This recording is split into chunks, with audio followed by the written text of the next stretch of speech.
All right, ladies and gentlemen of D-Class personnel, sit down. For those of you who don't know me, my name is Commander and I'm going to be briefing you on the SCP you're about to go study. So what we're looking at today is SCP-4956, Object Class Euclid. Special Containment Procedures. A small crew of researchers is monitoring SCP-4956's path and activity from a monitoring station located in the Bertawil region. Loudspeakers broadcasting a live feed of SCP-4956's audio are stationed around the facility to deter trespassers. Unauthorized individuals entering Bertawil should be intercepted and given amnestics once the noise produced by SCP-4956 has driven them back. Cover stories shall be created for these individuals once they've been removed from the vicinity of the monitoring station. Drones or other monitoring devices being sent to SCP-4956 by non-Foundation entities are to be sabotaged. There is no danger in outside sources monitoring SCP-4956 as its anomalous properties are not detectable by their instrumentation. Description: SCP-4956 is an amalgamation of rock, metal, and synthetic materials which is emitting noise similar to an animistic scream. It is mildly autonomous if on solid ground, moving as though on a downhill slope towards nearby mineral deposits in spite of the elevation of the actual terrain it is situated on. Although presently weighing over 85 tons, it is hypothesized that the origin of SCP-4956's effect is generated by a small pebble of unknown composition at its center.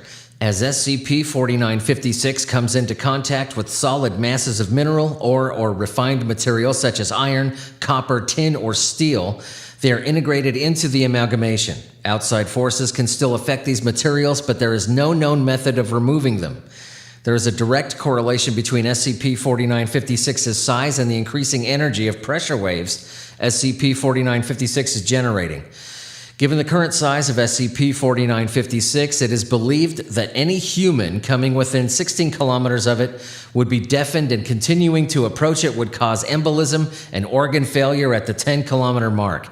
Depending on how earthquake-proof the buildings are, cities may be leveled once SCP-4956 approaches within 5 kilometers. There are no materials at the Foundation's disposal which would be able to contain SCP-4956 on Earth.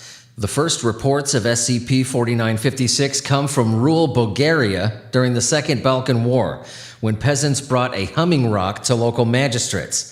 There are sporadic reports of SCP-4956 which do not mention an increase in its size or noise until Bulgaria joined the Central Powers of World War I. At this point, it is believed that an attempt to experiment with SCP-4956 led to the initiation of its anomalous effect. Throughout most of 1915, SCP-4956 was rolling along the bottom of the Black Sea before emerging on the shores of Anatolia and causing widespread destruction. SCP-4956 was subsequently launched into Earth orbit by the Ottoman Empire with assistance of the Imperial German Army in 1916. Although the artillery piece used did not survive the launch, the Paris gun later used on the Western Front is believed to be derived from a prototype. SCP-4956 escaped from Earth orbit in 1976, reaching Saturn's orbit by 1980. It has been stable since 2001. All right, ladies and gentlemen, that was SCP-4956. You are dismissed.